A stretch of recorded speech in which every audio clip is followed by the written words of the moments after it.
doing? How you doing, guys? How you guys doing? Welcome to another episode here at the Stave Society, where we always talk about Whiskey. cars and Cigars. that's right. My name's Michael. I'm the cigar guy, obviously. And I am Alex. I'm the car guy. I'm Carlos. I'm the whiskey guy.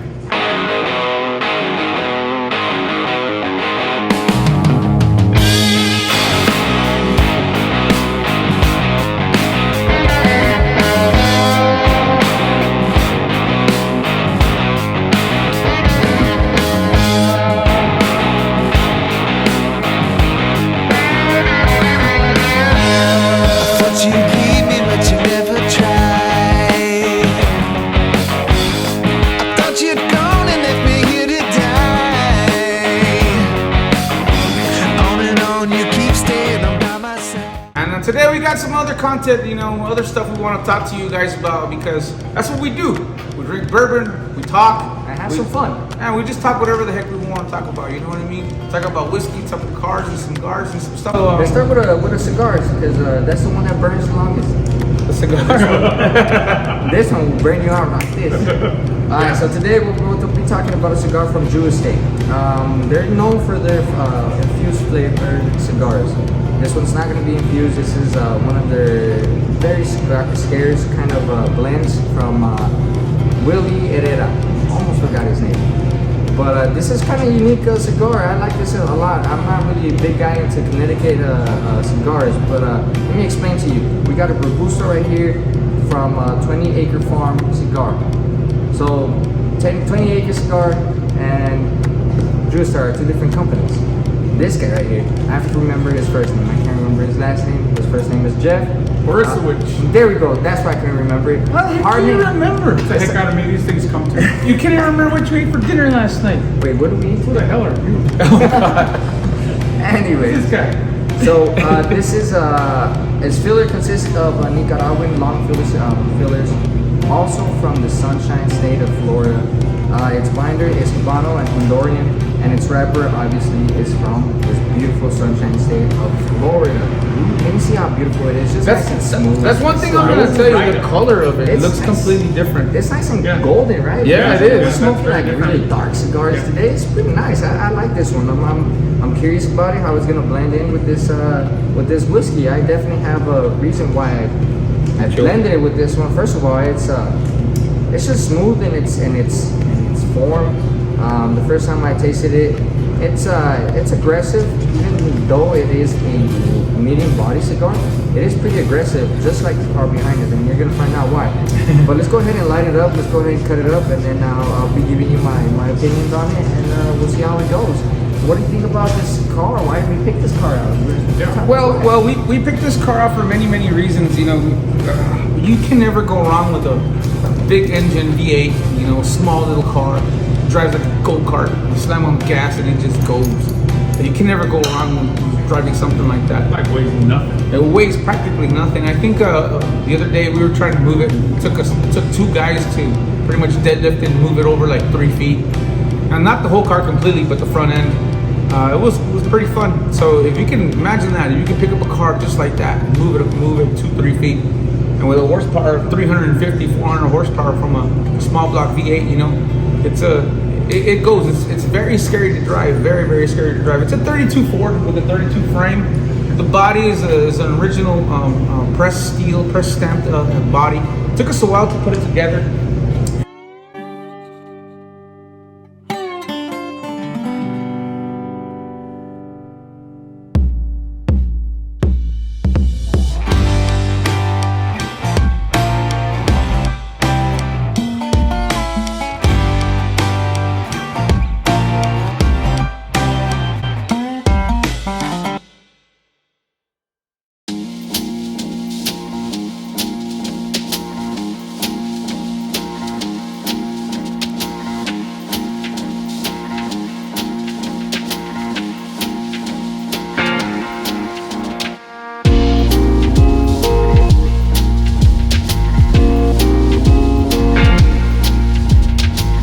the frame was modified for a C4, C6 transmission, Ford obviously, and the owner decided to install a V8 a Chevrolet 350 on it with a TH350 transmission, and then he said, "No, I don't want a TH350, I want a 700R." So I had to modify the frame again to put a 700R in it. So that thing, it makes noise. It runs, it rumbles. When people, oh yeah, when you drive around, people look, they instantly look. And I think that's what it is about the show. We like to bring things that are wow, you know, just like this whiskey here. And the one that can tell you more about this whiskey is this guy over here, because obviously he's a whiskey guy. So That's what they say. take it away. So this is a Maker's Mark 46. This is a Cask Strength, and this comes out of Beam Some Glory.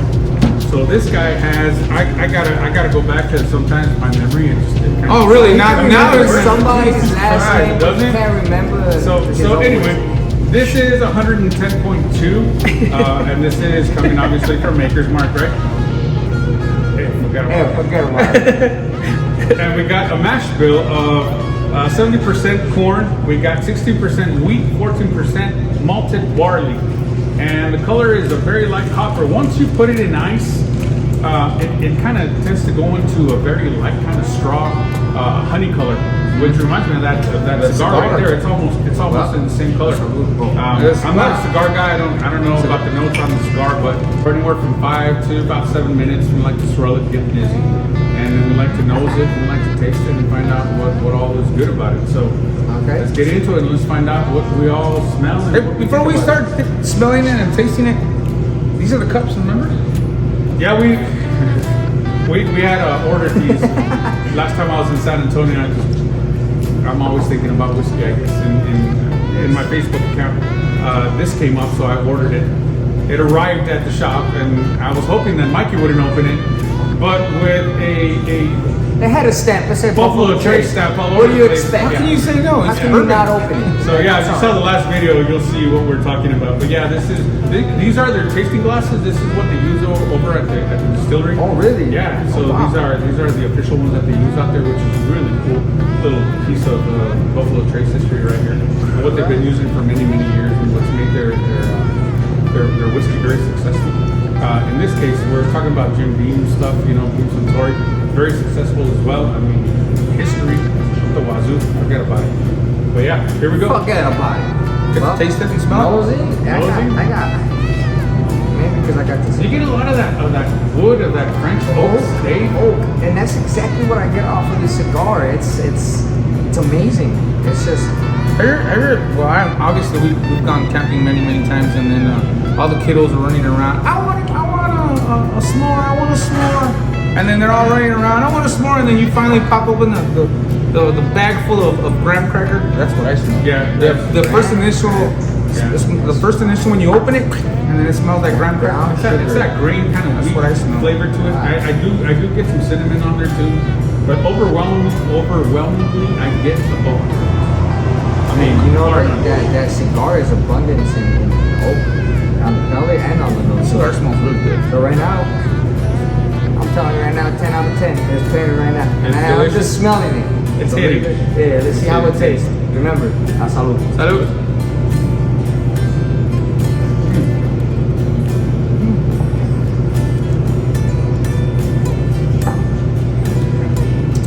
right up front I get cherry.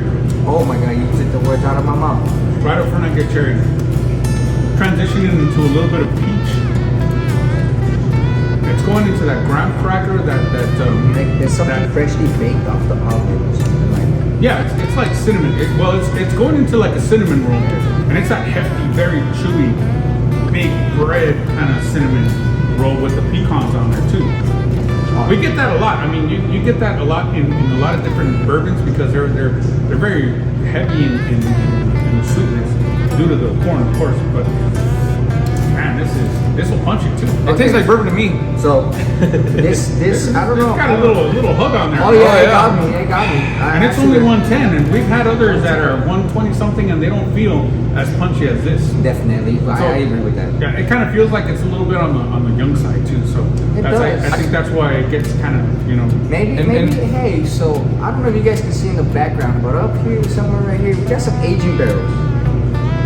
Hey, Just think about you're aging it just a little bit. A little bit more. You're freaking right.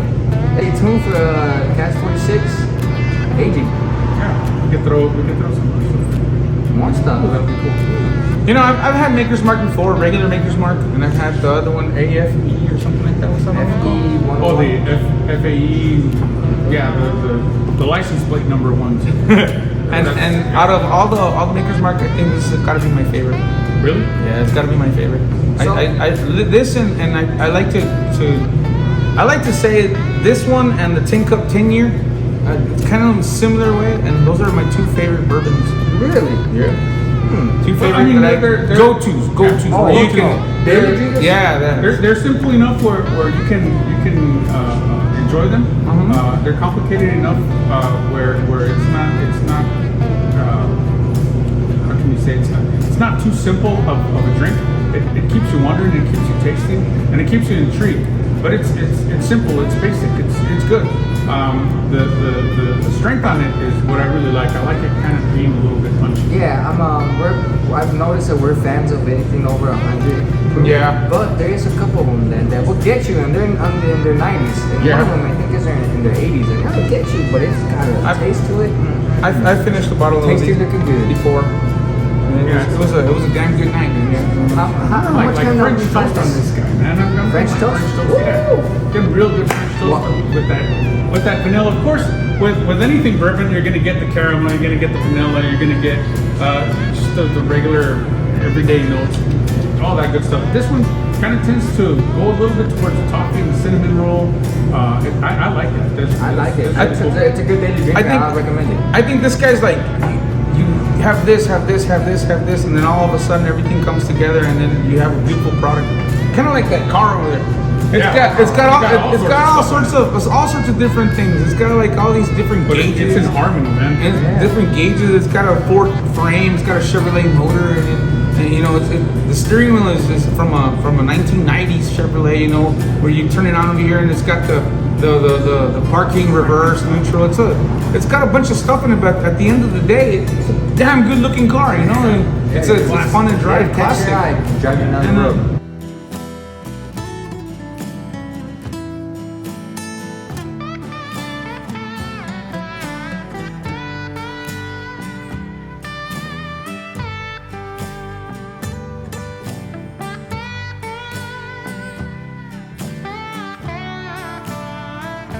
It's good with this. You know, in this case, this wasn't intentional, but that wax on top and this little band over the cigar red. Oh, wow. The only thing that is red in that car is a seat, which is a very nice seat, but it's unintentional. Yeah, It that's all crazy. goes Yeah, I didn't together. even notice just that. cut I didn't even notice that. We were Wow. sitting here Oh, yeah. contemplating And- what we're gonna pair with it, and my initial thought was old granddad 114, Yeah. and that was our initial thought, and then we started looking around and asked Alex, "What do you think of this?" And of course, Alex, "Let's do it!" I love it. And without a Yeah, hesitation. like I said before, I drank one of these bottles before myself and another person, and it was That was a good night. it was a damn good night. Anyway, and You changed she his loved it. name. She loved it, the alcohol. As a matter whiskey? of fact, yeah, she still yeah, calls I me bet. and asks me. Wait, you like the whiskey? Just the whiskey. Yeah. Anyway, we shared a bottle and it was really good. Well, and that's that's why when he good. asked me, I'm like, heck yeah. And then when I pair it with that car, I'm like, yeah, give me some time to think about it. It took us probably like about 2-3 days to actually, yeah, all right, that's a good car for that bottle. So it's not something that we think about and then we just go right on it. Nah, It takes us a while. it takes a process to get all this stuff done. I mean, it's got to win on its own merits. What it holds as bourbon, as whiskey, and also the car, what it holds as a vehicle. The same thing with the cigar. And what we all think of it, and when it all kind of meshes together, because like we said before, to get 3 people to think the same thing Ooh, that's hard. on 3 different areas is very hard. So as far as the nose, I give it 8. I'll give it an 8, 8.1. 8 and 8. Yeah, I'll give it an 8. Wow. This is a $60 whiskey. Yeah, that's what I was about to ask. Yeah, this is $60 whiskey. This is the MSRP. Secondary, probably looking at about people get stupid. $200, $250 or something like this. 5 of these cigars, you're looking at about the same price. So For 5 cigars and a nice bottle. You can't beat that with a stick. Sounds like Even if it was a piñata, you couldn't beat it with a stick. I think so. So you say 8 on the nose. I say an 8 on the nose. Think about it. I want some more. That's what I Aroma. think. The palate. Aroma. The palate, I'll give it a 8.3. Oh yeah. So we're at an 8.8 on aroma, 8.3 for Carlos. On the smell, I give it about an 8.8, 8.7. Because I really like Maker's Mark, the brand. It's really good. You can't go wrong with Maker's Mark. So for me, it's an 8.8, 8.7 on the smell. That's about how the I palate? see it. Palate wise, I mean, it's up there with this, even the one we were tasting. What was it? Maker's. We're tasting. Tin Cup. It's up there with Tin Cup. It's up there with. I don't know. Not comparison, but like. I mean, in the scale. In the scale, 8.7, 8.8, because you just Because it's $60 too. So you can't go wrong with it. And you want something that tastes really, really well, and the taste just lingers and lingers and lingers, and you like the real sweet, honey graham cracker taste. This is beautiful. Yeah. You can't go wrong with it. Got a little bit of smoke on there too. Yeah, a little bit smoky, and it doesn't overpower you in the flavors, and it doesn't bore you.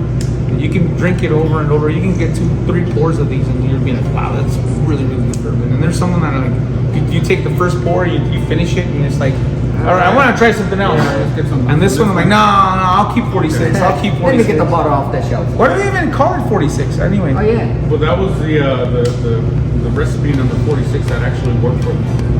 So there was an array of different tastings, I guess, in that sense, where they finally decided on the 46, and that's where it's stayed now. The 46 was just a regular one, and then they decided to come up with this later because it punched a little bit harder when it was barrel proof. So they decided to go with the Cask Strength, and I think that's like a home run. It is. I agree. To my aroma, to my nose. So before we continue, we didn't disclose that we've been actually drinking it on the rocks. So I've smelled both of them. Obviously, on the rocks, it smells different than neat. I'm gonna have to agree. It's kind of hard being the last one trying to judge this, but I'm gonna have to agree. I'm gonna give it a solid 8. That's solid 8 on the aroma. It might be because I am a smoker. I am a cigar smoker. And my nostrils are a little bit different. I love to smoke my cigar and have it under my nostrils all the time. So I feel like my nostrils are a little bit more burnt out. But I can still smell the uniqueness. I can still smell that brown sugar, that cinnamon, and that just beautiful, smooth transition from the nose to the palate. To the palate, I'll give it definitely a 9. A 9? Whoa! This cigar with this whiskey, wow! It is unique. It goes together. It's oaky together. It does. So the only little difference that it does have is gonna be the citrus that I'm getting off of this cigar. It's a little bit citrusy at the end. It's citrusy, but they both have this long, just like you said. It lingers. It lingers. It just stays there for a good while. And that's what I like. I like to sit down and relax and have that taste after a couple puffs and 1 or 2 sips, and then relax. Usually, when I mess up is if this whiskey doesn't have a long finish and the cigar doesn't have a long finish, I'll just keep puffing and keep drinking, and then that's a mistake. But this is a relaxing pairing where you can sit down after a long day of work, sit in your garage, look at a beautiful car, whatever you have in your garage, or even if you have a daily driver, be appreciative.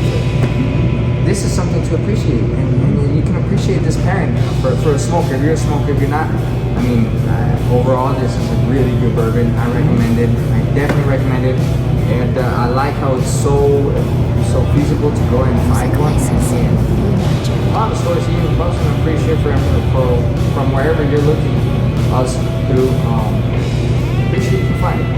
For the price, I mean, not for almost less than $100, you can get a good pairing. Sign me up. So in a recap for the bourbon, it starts off a little banana-y. It goes into kind of a banana split taste with the cherry. it lingers on for a little bit, and it kind of turns into a cinnamon roll, and you can taste that real heavy cinnamon to it. It kind of wanders off a little bit into the maple syrup, and it kind of turns into like a French toast.